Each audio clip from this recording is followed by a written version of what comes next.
भगवान का अवतार कृपा के कारण होता है।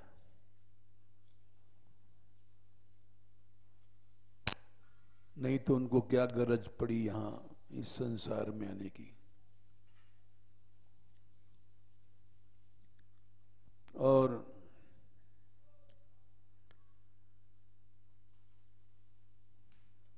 अवतार लेकर के इतना परिश्रम करते हैं, लीला करते हैं यहां।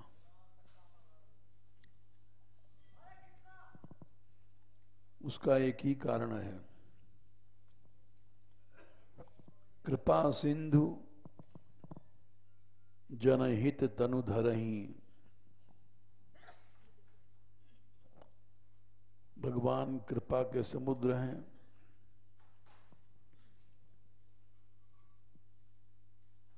परोपकार के लिए जनहित तनु, अवतार माने नीचे उतरना, नित्य धाम से नीचे आना। अव माने नीचे, तरण माने आना। वे भगवान नीचे आते हैं। नीचे कहा? माया के धाम में।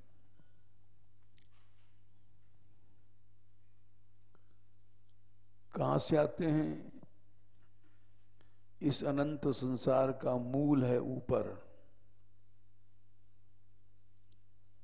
पेड़ों की जड़ नीचे होती है, लेकिन संसार का मूल ऊपर है।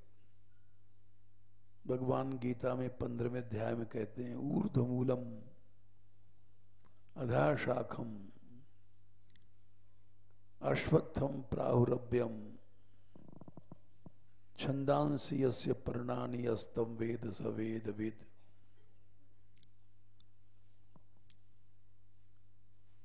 ऊपर से ऊर्ध्वमूलम, भगवान नीचे आए। क्यों आए? हम लोगों पर दया करने, कृपा करने आए।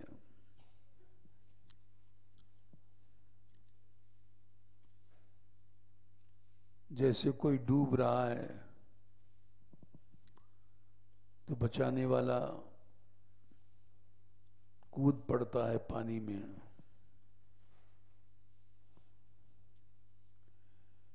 एक बार ऐसा ही खेल अकबर बीरबल ने किया था। अकबर ने पूछा,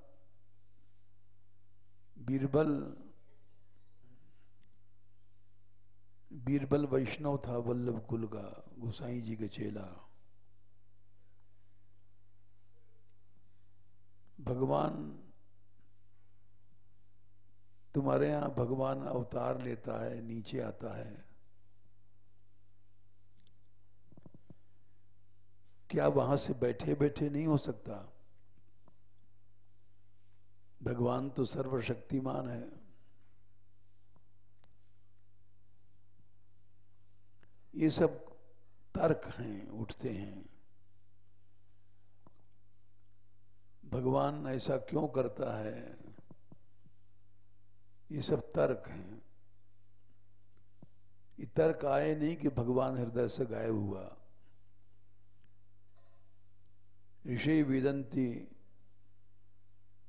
मुनियः प्रशांतात्मेन्द्रियाशया यदा सदेवा सत्तर्कैस्तिरोधयेत विप्लुतम्। असत तर्क, तर्क जितने होते हैं असत होते हैं।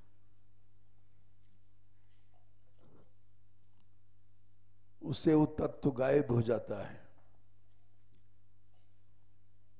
जीव का स्वभाव है तर्क करने का।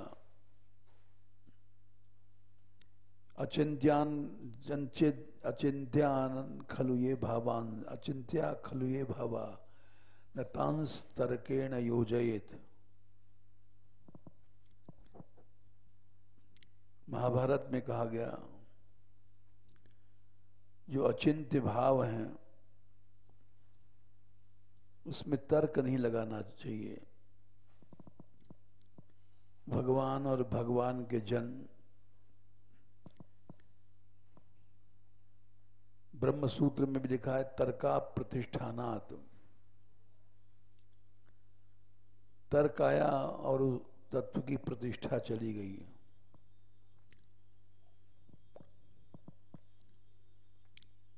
तो इसलिए अकबर ने भी पूछा कि वहां से बैठे बैठे नहीं हो सकता है, भगवान उतर के आता है नीचे, इसकी क्या जरूरत।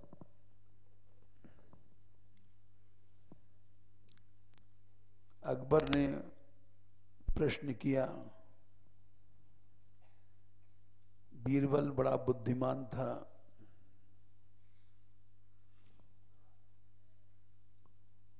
उसने उस समय उत्तर नहीं दिया और वहां से जा करके जो उसका पुत्र था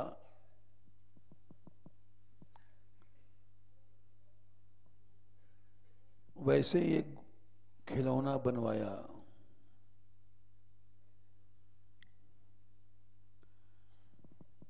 सलीम उसके लड़के का नाम था।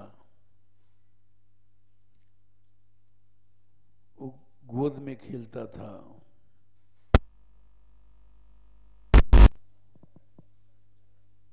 तो ऐसा खिलौना बनवाया एकदम जैसे लगे कि वो सलीम है। उसका नाम था जहांगीर।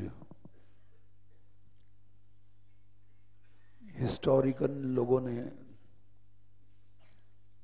उसका नाम जहांगीर बताया, अकबर के लड़के का।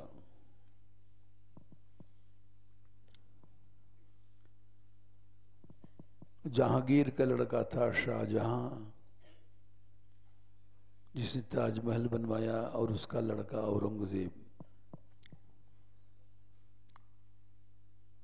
ये मुगल वंश के चारों सम्राट भारत में इनका बड़ा आधिपत्य था। संपूर्ण भारत में इन्होंने राज्य किया।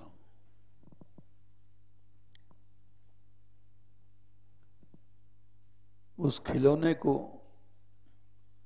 जब तैयार हो गया एकदम वैसा,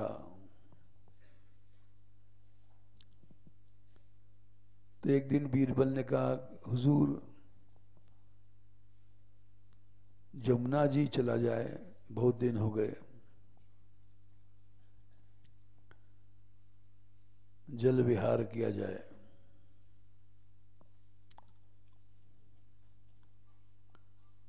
बादशाह का हुक्म हुआ, नावें तैयार हो गई।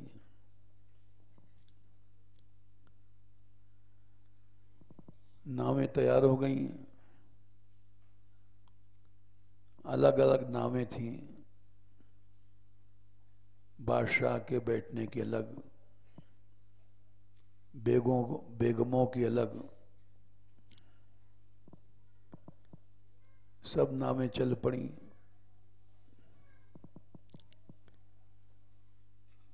अकबर के पास बीरबल बैठा था, उसकी नाव पर।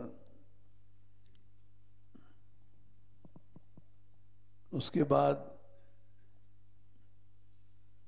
थोड़ी दूर जब जमुना में नाव चली गई,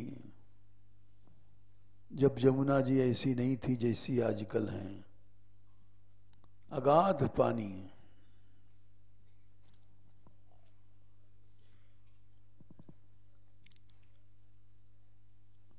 नावों से व्यापार होता था उस जमाने में। ये व्यापार शेरशाह सूरी के समय में भी हुआ है। जो इतिहास पढ़ते हैं वो जानते हैं। हुमायूं के समय में जमुना में नावों से व्यापार होता था।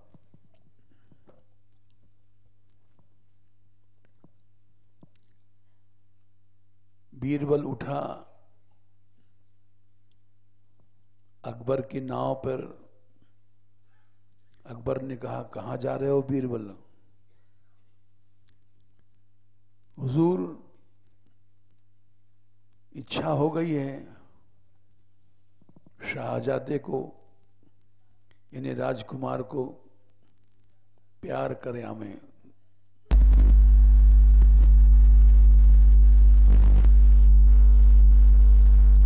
शाहजादा दूसरी नाव में था।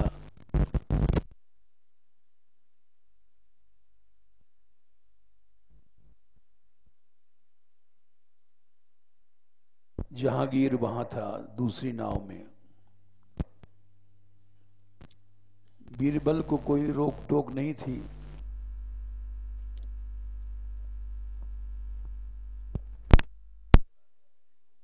नाव पर, और वो जो खिलौना था जहांगीर जैसा, एकदम ऐसा बनाया था उसने। उस खिलौने को लेकर के निकला प्यार करता हुआ, जैसे हमारे यहाँ राधाष्टमी पर कोई आता है नाचने वाला और श्री जी को दिखाता, पुचकारता है, प्याज करता है। हर साल आता है।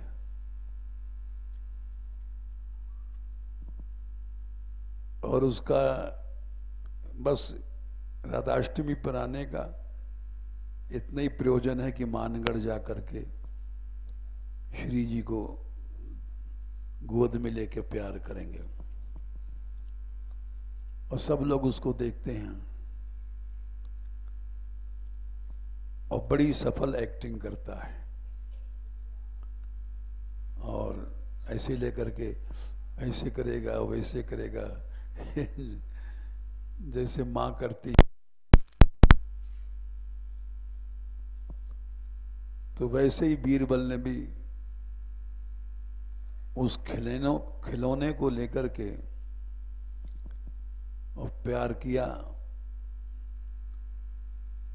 अकबर देख रहा था, और अचानक बीरबल के हाथ से वो छूट गया शाहजादा, पानी में गिरा और हल्ला मचा, अरे अरे अरे शाहजादा आ गया। तो जब तक दूसरे लोग दौड़े, अकबर स्वयं कूद गया पानी में और तैरते तैरते जाकर उस खिलौने को पकड़ा।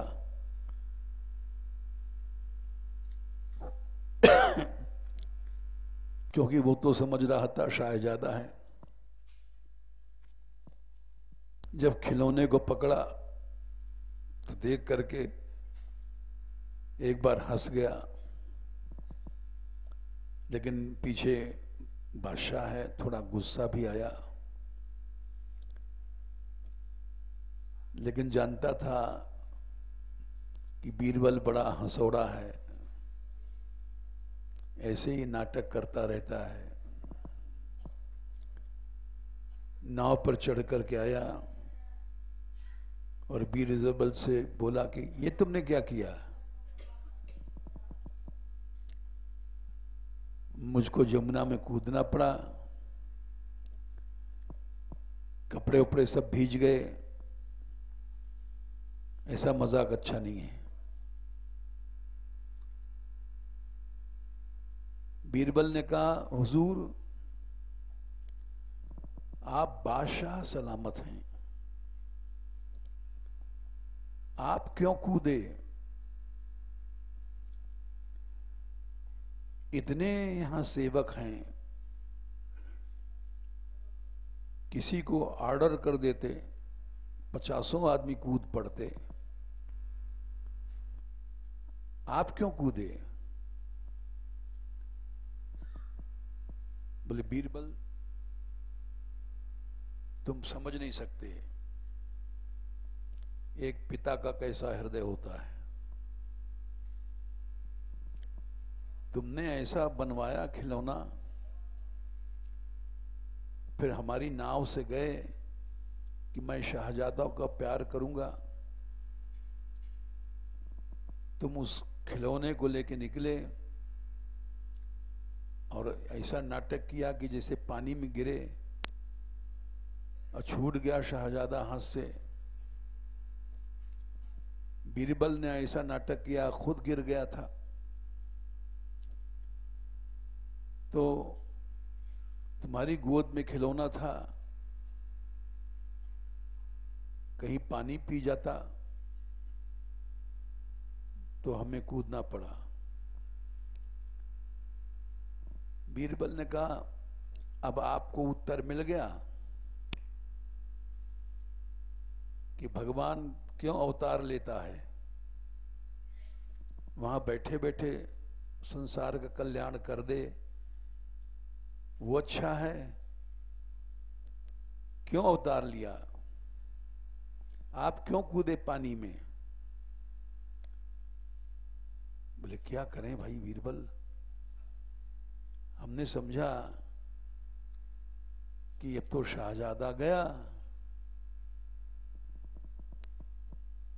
जितनी जल्दी हम पहुंचेंगे, पास में थे, नाव हमारे पास थी और नावें दूर थी,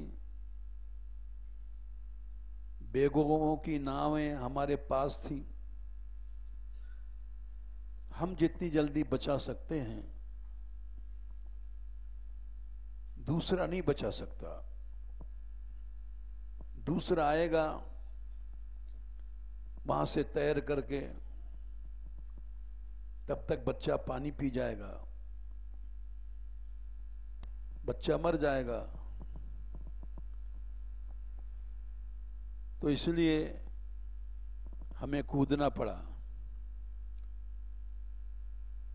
बीरबल ने कहा बस यही हालत भगवान की है। भगवान इतना दयामय है कि वो रह नहीं सकता। कृपा सिंधु जनहित तनु धरही, सोई जस गाय प्रभु निज जस बिस्तरही, सोई जस गाय भगवत भवत रही। भगवान चाहते हैं, इतने कृपामय है कि जीव बहुत जल्दी हमको पा जाए और जरा भी परिश्रम न पड़े, उसको मेहनत नहीं करनी पड़े और जल्दी से हमारे पास आ जाए। दो चीज जाते हैं भगवान। एक तो जीव बेचारा मेहनत कर ही नहीं सकता है, उसमें शक्ति नहीं है, भगवान जानते हैं। तो वो बिना परिश्रम के हमको पा जाए। भगवान के हृदय को हम लोग नहीं समझ सकते, क्योंकि कृपा सिंधु भगवान है। मोर सुधारहि सो सब भांति, जासु कृपा नहीं कृपा घाती। स्वयं उनकी कृपा भी उनकी करुणा को नहीं समझ सकती, तृप्त नहीं होती है। सदा कृपा को भूख रहती है, कितने लोग आवे शरण में, जल्दी भगवान से मिल जाएं। कृपा दो धातुएं हैं। क्री माने करोति, पा माने रक्षाम, पाति रक्षाति। करोति पाति इति कृपा। भगवान स्वयं कूद पड़ते हैं इस संसार में, अवतार लेते हैं, जैसे अकबर कूदा था। क्यों प्रयत्न करते हैं? पाति, रक्षा के लिए, शाहजादा को बचाने के लिए बादशाह स्वयं कूदा था कि जरा भी देर न लग जाए, एक घूंट पानी भी पी गया तो मर जाएगा। तो भगवान चाहते हैं बहुत जल्दी ये मेरे पास आ जा रहे हैं।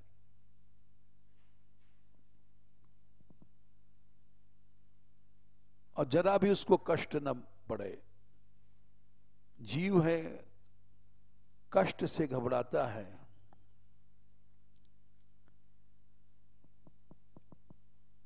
इसीलिए जो वास्तविक कृपा है वो चाहती है जीव अनायास ही जल्दी से जल्दी मेरे पास आ जाए।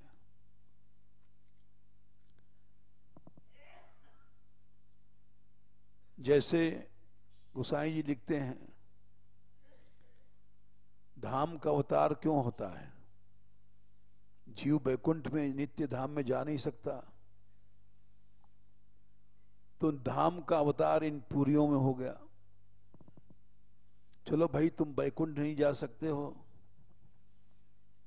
तो हम यहीं सब धाम रख देते हैं। राम धामदा पुरी सुहावनी, लोग समस्त विदित जग जग पावनी। ये पुरियां जहां धाम का अवतार होती हैं, ये नित्य धाम देने वाली हैं। मम धामदा पुरी अविनाशी,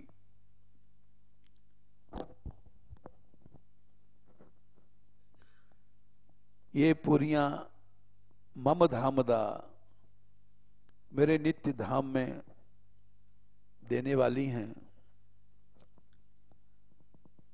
जा मज्जनते बिनहि प्रयासा, मम समीप नर पावहि बासा। लोग कोई प्रयास नहीं है, इन पुरियों में जाके रहो श्रद्धा से और भगवान मिल जाएंगे। इसीलिए धाम का अवतार होता है। यह प्रसंग जाने को कोई कोई जानता है, हम जैसे मूर्ख लोग नहीं जान सकते। जो जान जाता है वो फिर निष्ठा प्राप्त होकर के ब्रजधूर ही प्राणों से प्यारी लगे, ब्रजमंडल में बसाए रहो।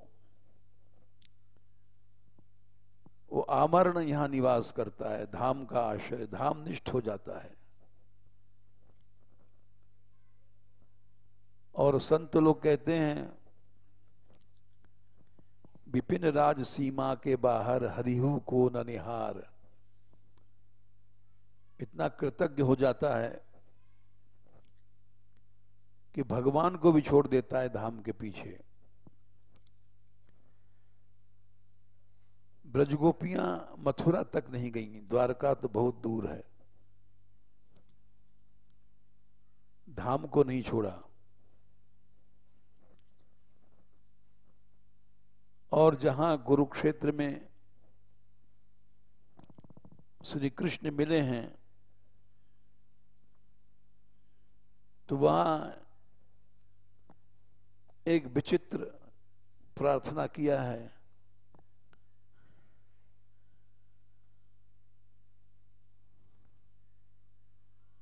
गोपियों ने उस श्लोक को समझना ही बड़ा कठिन है।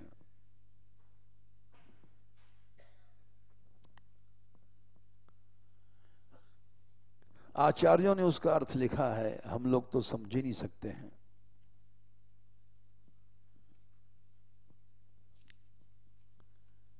दशम स्कंद उत्तरार्ध में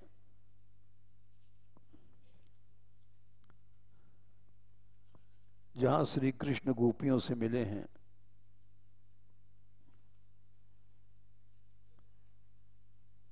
और गोपियों ने उनसे प्रार्थना किया है, 10, 82, 49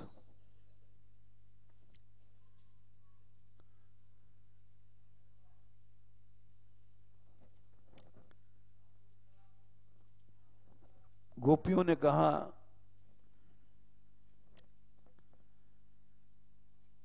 इस श्लोक का अर्थ अधिकतर गलत लगाया है लोगों ने।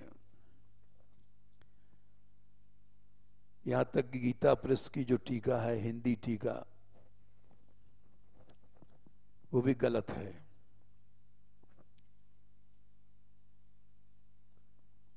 वहां लिखते हैं, गोपियों को भगवान ने अध्यात्म शिक्षा दिया,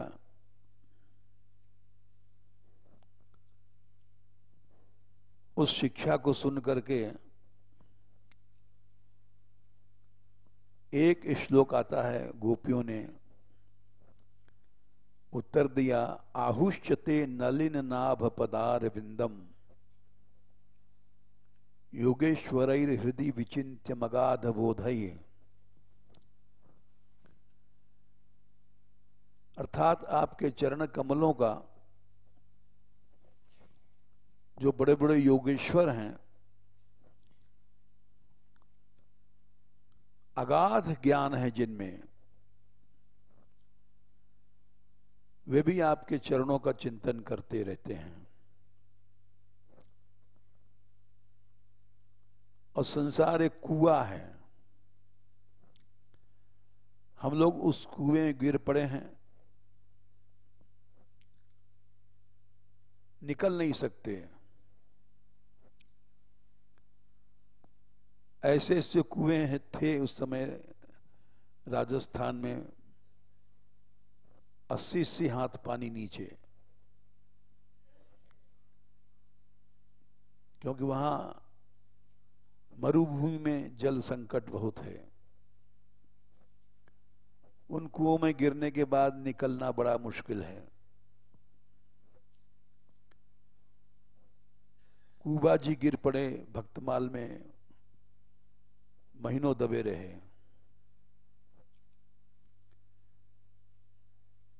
उनसे निकलने के लिए भगवान के चरणों का सहारा ही एकमात्र। संसार कूप पतितोत्तरणावलंबम, संसारी रूपी कुएं में गिरने के बाद निकलने का एकमात्र सहारा है। क्यों? गेहन जुषाम अपि मनस्युदया सदा न। साधारण अर्थ जो लोगों ने किया है, जो गलत है, गेहन जुषाम माने हम लोग घर में फंसी हुई, यानी अपने अपने घरों में, गृहस्थियों में, उसमें फंसी हुई हम लोगों को आपके चरण का उदय हो जाए मन में।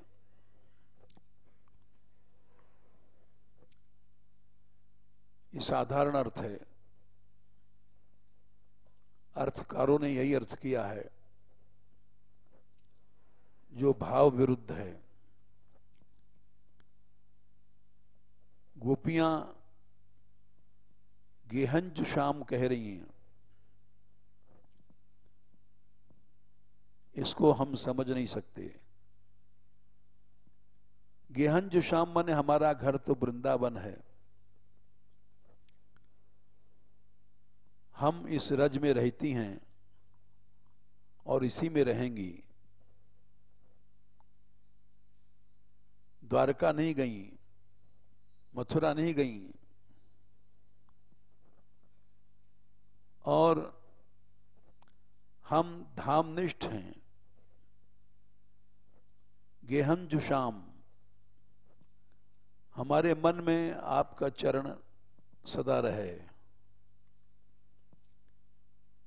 ये अपनी निंदा की दृष्टि से नहीं कहा है, गेहन जुषामी, धाम निष्ठा की दृष्टि से कहा है। इसके भीतर व्यंजना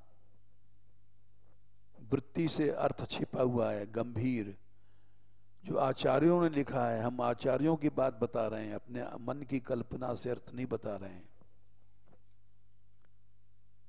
3 प्रकार का अर्थ होता है, शब्दार्थ, लक्ष्यार्थ, व्यंग्यार्थ। शब्दार्थ, जैसे किसी ने कहा सूर्य डूब गया, ये शब्दार्थ है। कुछ नहीं, सूर्य डूब गया, लेकिन कहने वाले का लक्ष्य क्या है? वो कह रहा है भाई अब काम बंद करो, आराम करो, लक्ष्य है। व्यंग्यार्थ लक्षणावृत्ति से लक्ष्यार्थ प्रकट होता है, शब्दार्थ अभिधावृत्ति से प्रकट होता है। लेकिन जो अभिधावृत्ति से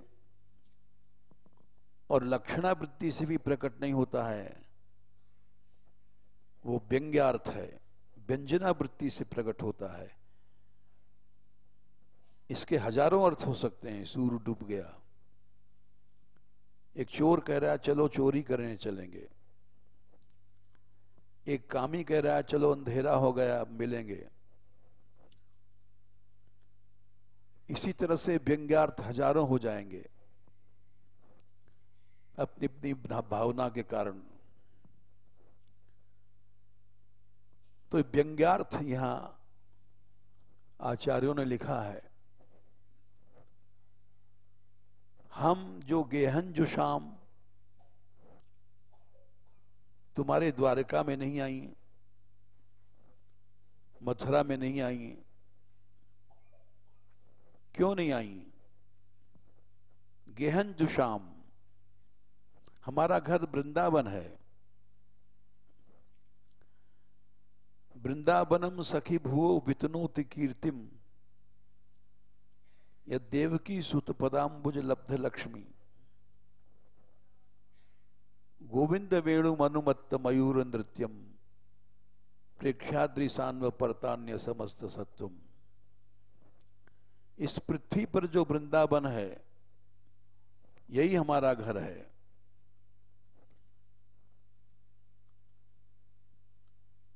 और आपका चरण जो वेणु गीत में उन्होंने कहा है कि गोपियों ने भगवान के चरण रज मांगा है वेणु गीत में।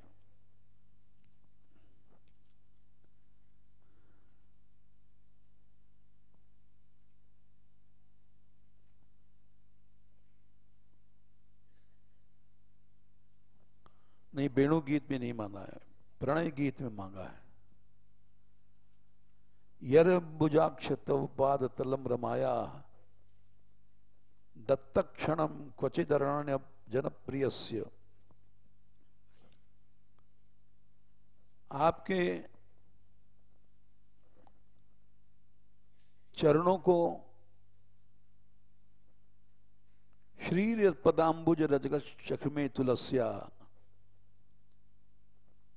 29/37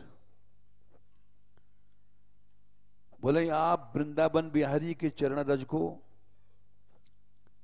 लक्ष्मी भी चाहती हैं। बोले क्यों? वो तो नित्य वक्षस्थल पर रहती हैं। लब्ध्वापि वक्षसि पदम, नित्य वक्षस्थल पर रहती हैं लक्ष्मी जी। फिर वक्षस्थल में रहने वाली चरण को क्यों चाहती है? चरण तो नीचे हैं, वक्षस्थल तो ऊपर है। सदा आलिंगन प्राप्त है, फिर भी चरण रज क्यों चाहती हैं? बोले उस रज में, उस चरण में कोई विशेषता है, जभी तो चाहती हैं। मनुष्य कामना, अप्राप्त वस्तु की प्राप्ति हो जाए उसको कामना कहते हैं। काम्य पद आधाय मूर्धन यदा पुरदार गोप्य राधा सुधा निधि, श्लोक संख्या 4। आधाय मूर्धन यदा पुरदार गोप्य काम्यम पदम प्रिय गुणैरपि पिच्छमूले। काम्य पद गोपियों का क्या है? श्री कृष्ण। पिच्छमौली कहते हैं मोर मुकुटी को। आधाय मूर्धन यदा और उसको गोपियों ने प्राप्त किया।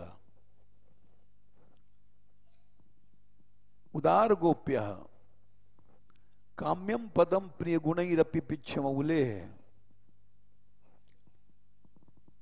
बोले खाली गोपियों को? बोले नहीं, जो भी भाव के साथ राधा रानी के चरणों की कामना करता है, भावोत्सवेन भजताम रस काम धेनुम तम राधिका चरण रेणु महम स्मरामी। भावना के साथ जो श्री जी की चरणों का रज का इच्छुक है, उसको अवश्य काम्य पद मिलेगा। क्यों मिलेगा? कामधेनु है। कामधेनु का इच्छित वस्तु को देने वाली कामधेनु गैया को कहते हैं। बोले रस कामधेनु है राधा रानी का चरण रज, और साधारण कामधेनु नहीं दे सकती। रस की कामधेनु राधा रानी की चरण रज है, उसके बिना रस नहीं मिलेगा तुमको। विशेषता है। कामधेनु तो स्वर्ग में है, लेकिन वो स्वर्गीय भोगों को देती है, रस नहीं दे सकती। रस श्री कृष्ण है। रसो वैसः रसम हेवायम लब्ध्वा आनंदी भवति। रस ही ब्रह्म है, उसको प्राप्त करने के बाद ही मनुष्य को आनंद प्राप्त होता है। उस रस को देने वाली राधिका रानी की चरण रज है। वो वृंदावन में मिलती है। यद वृंदावन मात्र गोचर महो यन्न श्रुति गम शुरो प्यारो ढूंढ क्षमते ने अच्छे विशिकादी नाम तो अध्यानकम। केवल वृंदावन में मिलती है। इसीलिए तो जयतिथेधिकम जन्मना ब्रज श्रयत इंदिरा शश्वतत्र ही। महालक्ष्मी ने वृंदावन का आश्रय लिया, ब्रज का आश्रय लिया कि रस कामधेनु को प्राप्ति हो जाएगी यहां। तो इसलिए गोपियां बोली श्री रथ पदाम्बुज रजश्चक में। वक्षस्थल में निवास होने के बाद भी उस रज को, वृंदावन की रज को, तुम्हारे वो चरण जो वृंदावन में घूमते रहते हैं श्री जी के साथ, ये बात उन्होंने 30वें अध्याय में भी कहा है। अध्याय 30 में श्लोक संख्या 29 में यान ब्रह्मेशो रमा देवी दधुर्मूर्न्यग्नुत्तय। ये चरण रज वृंदावन बिहारी की यानी जुगल सरकार की, जिसको रमा लक्ष्मी, ईश शिव, ब्रह्मा अपने मस्तक पर धारण करते हैं। क्यों करते हैं? अघनुत्तय, पाप हट जाए। बोले पाप तो शिव का नाम तो शिव शिव कहने से पाप हट जाते हैं। शंभु तो पाप नाशक हैं। रमा देवी में पाप कहां से आया? वो तो महासती हैं। बोले पाप है जब तो कहा गोपियों ने, वो पाप अलग ढंग का है। हम जैसे चोर छिनट्टा लोग जो पाप करते हैं वो पाप नहीं है। एक काक्षरी कोश में पह परमेश्वर, प माने परमेश्वर और अप माने जो परमेश्वर को दूर कर दे वो पाप है। इन लोगों को ऐश्वर्य भगवत रस से दूर कर देता है। जैसे ब्रह्मा ने चोरी किया ग्वाल बाल बछड़ों को, क्योंकि लीला समझ नहीं पाए ब्रह्मा जी। ब्रजरस ब्रजवासी ही जाने या को मूर्ख समझे ना है। धूर में खेले हर के संग, देख ब्रह्मा हु है गो दंग। ग्वाल बाल सब चोर लियो फिर पीछे पछताए। तो ये ब्रह्मा का पाप था कि भगवान होकर के ऐसा कर रहा है। ग्वालन करते कौर छुड़ावत, छोटे छोटे बच्चों के मुंह से जूठन निकाल निकाल के खा रहा है। ऐसा भुक्कड़ तो कोई भी नहीं होगा। जूठो ले सबन के मुंहते अपने मुख में नावत, हा करके मांग लेते हैं नहीं देते हैं ग्वाल बाल। अरे नंद के, तू हमारी जूठन क्यों खावे? तेरी छाक न्यारी आई है, 56 भोग की आई है, वाय खा। कहत मोहि अति भावत। श्री कृष्ण बोले हमें जूठन ही अच्छी लगती है। ब्रह्मा बोले कि कैसा भगवान है, इसको जूठन ही अच्छी लगती है। और जूठन के लिए गिड़गड़ा रहा है, हा हा करके मांग लेत है। कहत मोहि अतिवा। ये मुनिजन ध्यान लगावत। सूरज कहते हैं ये बड़ा दुर्लभ है, सपनों में ध्यान में नहीं लगाने पाता। तो ये हम इसलिए कह रहे थे कि लक्ष्मी जी वक्षस्थल में रहने के बाद भी उस चरणरज को चाहती हैं जो 30/29 में बताया है।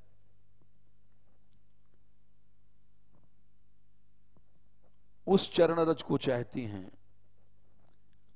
जिन लक्ष्मी के दृष्टि के लिए शिवादि तपस्या करते हैं, प्रयास करते हैं, उन्हीं रज को हम भी चाहती हैं। यानी हम वृंदावन ही चाहती हैं।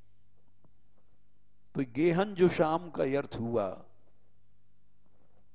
जो 10, 82, 49 में कहा है गोपियों ने, गेहन जो शाम से मतलब हम यहां इसलिए चाहती हैं कि हमको उस सहज में वो रज मिलेगी जिसको महालक्ष्मी चाहती हैं। श्री रत पदाम्बुज रजश्चकमे तुलस्या, लब्ध्वापि वक्षसि पदम किल भृत्य जुष्टम। यस्यासो वीक्षण कृतेन्य सुर प्रयासस, तद्वयम च तदपा तो पाद रजः प्रपन्ना। तो वो रज, वो चरण हमारे मन में आवे जिसको नित्य वक्षस्थल में निवास प्राप्त होने के बाद भी लक्ष्मी चाहती हैं। और यहां वो अनायास मिल जाता है धाम में रहने से। मम धामदा पुरी सुखरासी, यत पेरिमामृत सिंधु सार रसदम पापायुक भाजाम अपी। राधा सुधा निधि 275, 265 है। पापियों को मिल जाएगा पापायुक भाजाम, एकमात्र पाप जिसने किया है जीवन भर और कुछ नहीं किया है, पापिष्ठ है, एक भाजाम, पापी के अलावा उसने कुछ किए नहीं जीवन भर, न भजन किया, न पुण्य किया, न कुछ किया, ऐसा महापापी है, उसको भी ये धाम प्रेमामृत का समुद्र और उसका रस दे देता है। तो भगवान की जो इच्छा है कि हमारे इतने दयामय हैं कि हम जैसे पापयिक भाजाम जो जीव हैं ये आराम से हमारे पास आ जाएं, इनको रस मिल जाए, इसलिए धाम को अवतार हुआ। जा मज्जनते बिनहि प्रयासा, मम समीप नर पावहि बासा। ये बात बार बार कही गई है। जैसे अन्य सभी साधन कठोर हैं, क्लेश के हैं, भगवान ने ऐसी लीला किया, मीठी मीठी नाचना कूदना माखन चोरी वगैरह, अनुग्रहाय भूतानाम मानुषम देह माश्रितः, रास पंचाध्यायी 33/36। अनुग्रहाय भूतानाम मानुषम देह माश्रितः, भजते तादृशी क्रीडा या श्रुत्वा तत्परो भवेद। किसी तरह से मेरी तरफ आ जाए।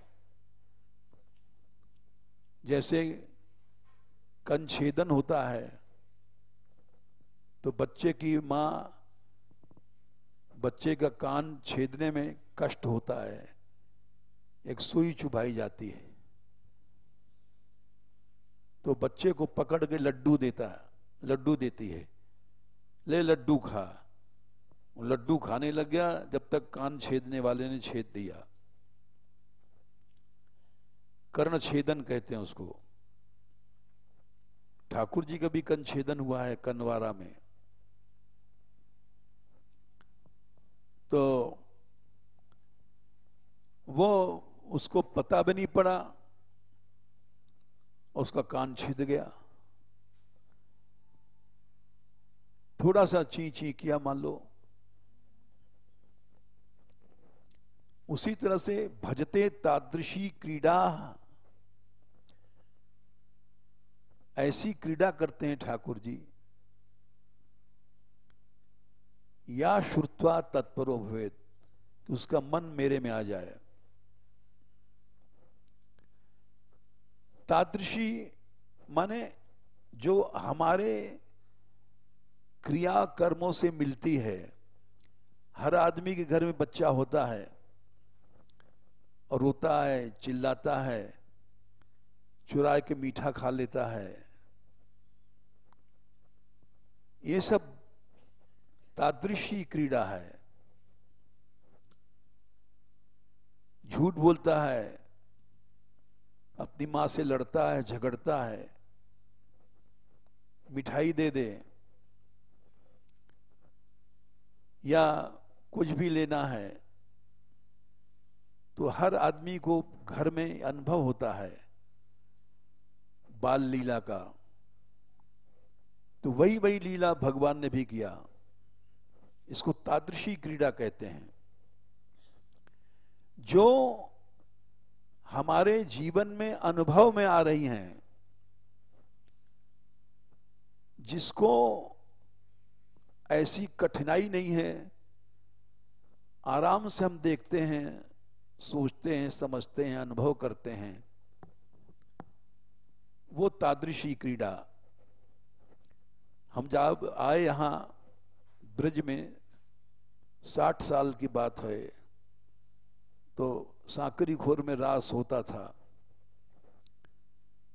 तो हम नए नए थे, हम भी देखने जाते थे।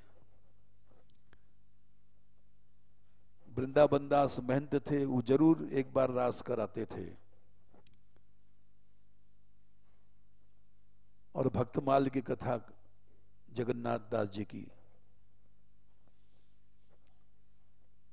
तो हम बैठे थे, हमारे पास कोई ब्रजवासी बैठा था, आराम से बैठा था। उसके बैठने की मुद्रा भी याद है, पांव मोड़ करके स्वाफी बांध करके ऐसे आराम से देख रहा था रास। मान लीला हो रही थी। ठाकुर जी राधा रानी को मनाने के लिए गए और चरण पकड़ लिया, हे राधे आप मान जाओ। तो बोला, अरे भाई भैया, जब भगवान ही मनावे तो हम बार मनावे, कौन सी बड़ी बात है। यानी उसने रास का तत्व निकाल लिया। तो हमने कहा ये कौन है भाई? हमने कहा तू कौन है भाई? बोले मैं गुजर हूं डभारे को। तो हमने कहा भाई वाह, ये तादृशी क्रीड़ा को बड़ी जल्दी समझ गया, क्योंकि रोज मनाना पड़ता होगा इसको।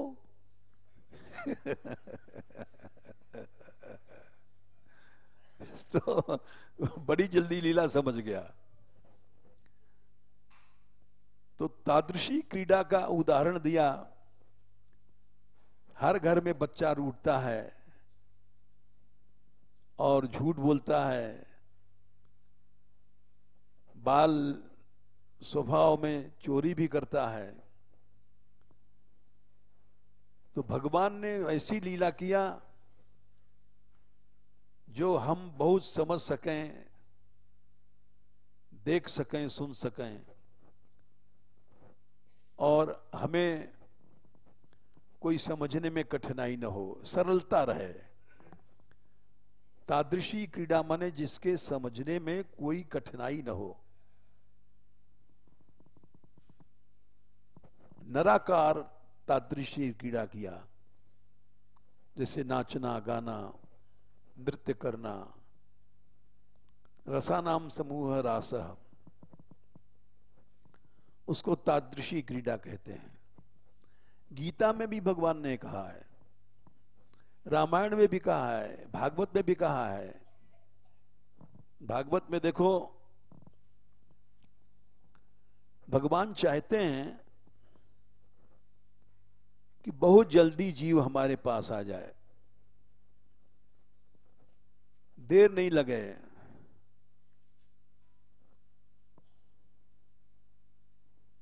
वे जैसे एक मां होती है, अपने बेटे को कहीं दूर गया है और रात हो रही है, जल्दी आ जाए हमारा बेटा, व्याकुल रहती है। वैसे भगवान हैं। हम लोग उनकी कृपा को समझ नहीं सकते। तीसरे स्कंद में 6वें अध्याय में 45वें या 46वें श्लोक में कहा है, देवताओं ने स्तुति किया है कि भक्त लोग तो पाने ने ते देव कथा सुधाया। भगवान ऐसी लीला करते हैं कि उनकी कथा अमृत को जो पीता है, रोज कथा सुनता है, उसकी भक्ति बढ़ जाती है। विशदाशय माने उसका अंतःकरण स्वच्छ हो जाता है। ये सब बिना मेहनत के हो रहे हैं। वैराग्य सारम, वैराग का सार ज्ञान अपने आप प्राप्त हो जाता है। अंजसा शब्द, अंजसा माने सरलता से भगवान धाम में अकुंठ धिष्ण्यम चला जाता है, उसको मेहनत नहीं पड़ती है। इन्हें भगवान ने लीला किया, क्यों किया? कि जिसमें सरलता से हम लोग मेहनत न करें और बिना मेहनत के भगवत धाम पहुंच जाए। और साधन जो है ज्ञान योग आदि तथा परे चात्म समाधि योग बलेन जित्वा प्रकृतिम बलिष्ठाम। समाधि योग ये करते हैं, फिर आपकी प्राप्ति करते हैं। तेषाम श्रमः स्यात्, उनका बड़ा परिश्रम पड़ता है। समाधि बमाधि लगाना कोई खेल थोड़ी है। लेकिन न तो सेवया, जो आपके कथामृत नामामृत की सेवा करते हैं, भक्तों की सेवा करते हैं, आपकी सेवा करते हैं, उनको कोई परिश्रम नहीं पड़ता। ये भागवत का प्रमाण है। कोई परिश्रम नहीं हुआ जीव को। गीता देख लो 12वें अध्याय में, एवं सततयुक्ता ये भक्ता स्वाम पर्युपासते। पहले श्लोक में अर्जुन ने प्रश्न किया कि निर्गुण निराकार उपासना करने वाले श्रेष्ठ हैं कि आपकी माखन चोरी लीला, ये सब लीला सगुण साकार की, ये श्रेष्ठ हैं। प्राय जो विद्वान महात्मा होते हैं वो शब्दाडंबर, जिसमें निरीह है भगवान, ऐसे शब्दों को पकड़ते हैं और जनता पे धाक जमा देते हैं, बड़ा विद्वान है। तो अर्जुन ने पूछा, वो श्रेष्ठ हैं कि सगुण साकार की लीला वाले श्रेष्ठ हैं? ये चाप्यक्षरम अव्यक्तम, अक्षर अविनाशी पर ब्रह्म की प्राप्ति में उपासना करने वाले, तेषाम के योग वित्तमा, उसमें श्रेष्ठ कौन है? ये अर्जुन का प्रश्न है। 12वें अध्याय में सबसे पहला श्लोक यही किया है अर्जुन ने प्रश्न। तो भगवान कहते हैं, इसका उत्तर देते हैं कि मैं अवतार ही क्यों लेता हूं? इसीलिए लेता हूं कि जीव आराम से मेरे पास आ जाए। जैसे कोई माँ चाहती है हमारा बच्चा कार में बैठ जाए आराम से और सीट मिल जाए, तकलीफ न होवे। भगवान बोले दूसरे श्लोक में, मयि आवेश्य मनो ये माम नित्युक्ता उपासते श्रद्धयो पर्योपेतास्ते में युक्त तमा तमा। सात्विकी श्रद्धा परया, तर्क छोड़ करके बस वो मेरे पास आ जाते हैं। और बोले जो अव्यक्ति की उपासना करते हैं बड़ा कठिन है अर्जुन। ये तो अक्षरम अनिर्देशम अव्यक्तम पर्युपासते सर्वत्र गमचिद्यम च कूटस्थम अचलम ध्रुवम। अक्षर अनिर्देश, उसका निर्देश नहीं हो सकता। अव्यक्त व्यक्त नहीं है, ब्रह्म है अचिंत्य, सोच नहीं सकते। कूटस्थ हैं, उनकी उपासना करते हैं। संयम इंद्रिय ग्रामम सर्वत्र समबुद्धया, वही प्राप्ति तो मेरे कर लेते हैं। लेकिन 5वें श्लोक में क्लेशोधिक तरस्ते शाम अव्यक्तासक्त चेतसाम, कष्ट बहुत है उस उपासना में। कोई निर्देश नहीं है, इसमें तो आराम से है। मोर मुकुट है, बंशी है, खड़े हैं, नीलंबर है, पीतांबर है। और जिसका कोई निर्देश नहीं है, न हाथ है, न पांव है, न कान है, न नाक है, न मुंह है, न कुछ चलता है, न फिरता है, तो वो कितना कठिन है। हम लोग आंख देखते हैं, मुंह देखते हैं, गाल देखते हैं, आंख देखते हैं, चलने वाले को देखते हैं, चल रहा है, फिर रहा है। दिन रात हमारा अभ्यास तो गुणमय पदार्थों का है। और जो निर्देश, जिसका निर्देश नहीं हो सकता है, उसका अभ्यास ही नहीं है। अभ्यास नहीं तो हमारे लिए बड़ा कठिन है। तो भगवान बोले बड़ा क्लेश है उसमें और बहुत कठिनाई से उसमें सिद्धि मिलती है। अव्यक्ता ही गतिर दुखम देहवत भी रवाप्यते। देहवत भी माने हम लोगों का शरीर है, तो शरीरधारी अनिर्देश की उपासना नहीं कर सकता है, कठिन है। हम जिसका हाथ है, जिसका मुंह है, जिसका पांव है, जो बोलता है चालता है, वो हमारे जैसा है, उसका निर्देश हो सकता है, वो हम समझ जाएंगे, वो सरल है। और जो माटी का मठूला है, न बोलता है न चालता है, न आंख है न पांख है, कुछ नहीं है, तो उसकी उपासना बड़ी कठिन है।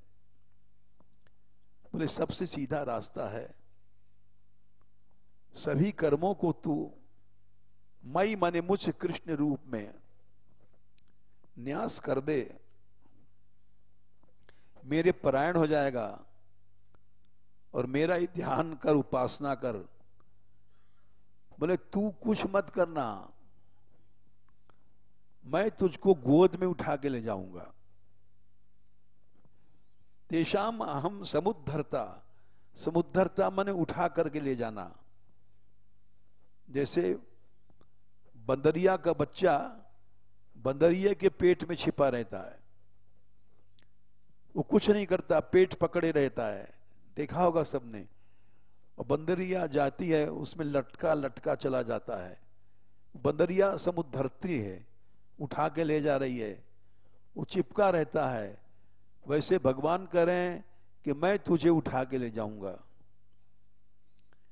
कहां से ले जाऊंगा? मृत्यु संसार सागरात। ये संसार मौत का कुआं है। तो भगवान चाहते हैं कि हमारे भक्त को कोई कष्ट न होवे, साधन करने में कोई परिश्रम न पड़े। जैसे अभी 3:6:46 में कहा, तेषाम शर्मा से न तु सेवयाते। कोई परिश्रम नहीं होगा तुमको। गीता से, भागवत से, रामायण से, सबसे बताया। भगवान कभी नहीं चाहते कि हमारे भक्त को कष्ट हो। आराम से आ जाओ तुम मेरे पास। इसलिए धाम का अवतार होता है, लीलाओं का अवतार होता है। जय श्री राधे।